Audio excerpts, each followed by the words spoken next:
Hello, my 7th grade scholars. Welcome to this lesson on appositives. What's an appositive, Mrs. Clayton? I'm so glad you asked.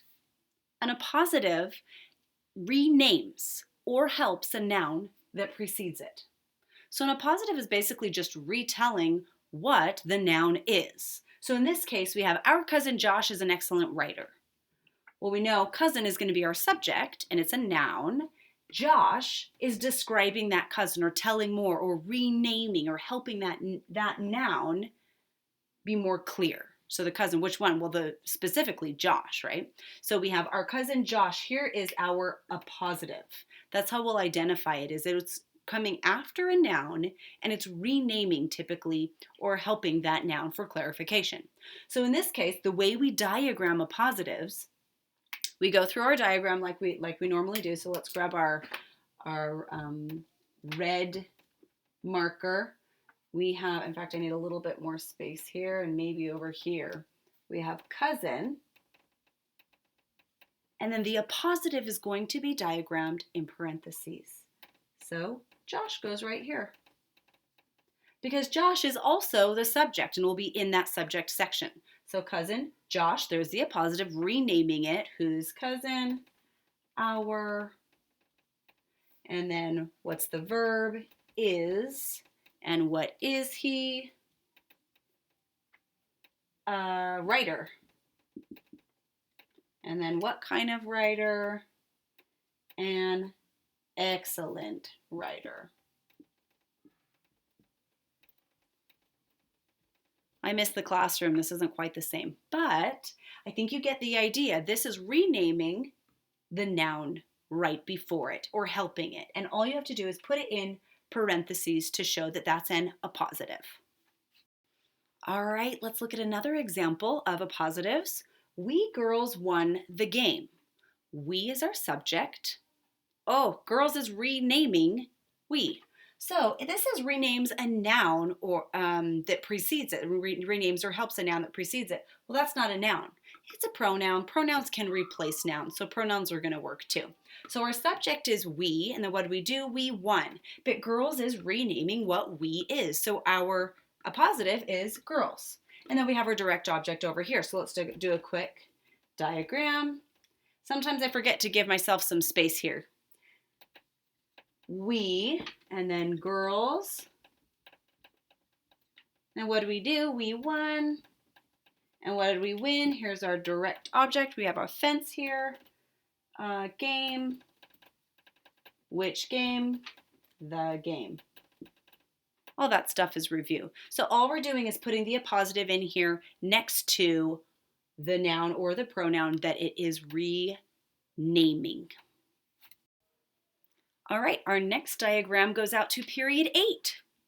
The student, Ethan, aced the test. Aw, congratulations, Ethan. I have 2 Ethans in period 8. This is for both of you. So the student, Ethan, aced the test. Student is our subject, and then Ethan is our appositive that renames this subject or this noun, and then we have our verb, and then the test is our direct object. So let's diagram this. I hope we can see this okay. We have student. And then we've got which one. So this is basically renaming, being very specific. Ethan. I just wrote that upside down. You guys can tell that says Ethan. Let's just pretend it does. All right, so student, which student? The Ethan. And then what did he do? He aced. They aced. And then aced what? Test. And then which one? The. So the sentences are a little bit simpler because we're just looking at appositives. So we're just renaming it and putting it in parentheses next to that noun. Hi, you guys.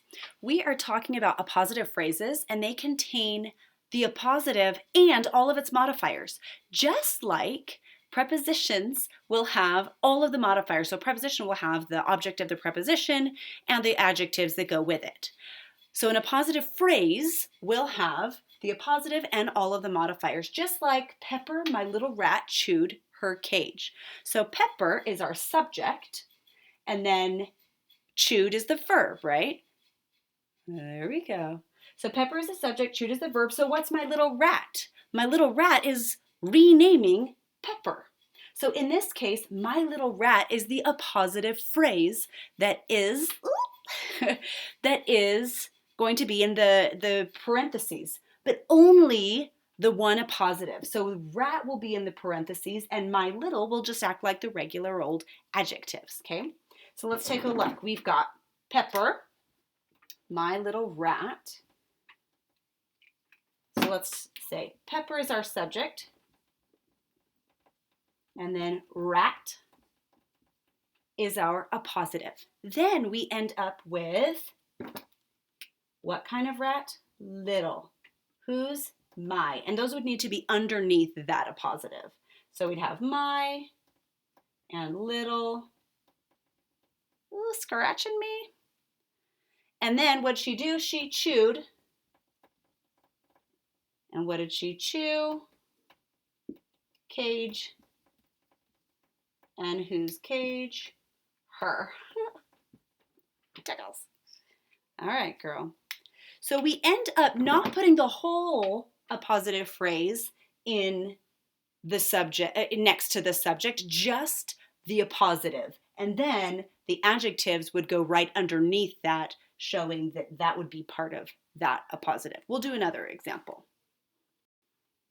All right, here's another example of an appositive phrase. So this appositive phrase, remember, the appositive is going to be in the parentheses, and then all the modifiers will go underneath it. So we have, he introduced Kayla, a new student. This goes out to my period 1. So he introduced Kayla, a new student. He is our subject, and what did he do? He introduced. Okay, so we don't see any appositives there yet. He, what did he do? He introduced whom? He introduced Kayla. Okay, we know how to do this. And then, wait a second, Kayla, a new student. A new student, that's the same thing as Kayla. That's basically renaming what this direct object is. So we're going to include student and make sure that's straight right there. And then we have what kind of student knew which one, and then we would just include those modifiers or adjectives underneath the appositive. And there's our appositive phrase all diagrammed.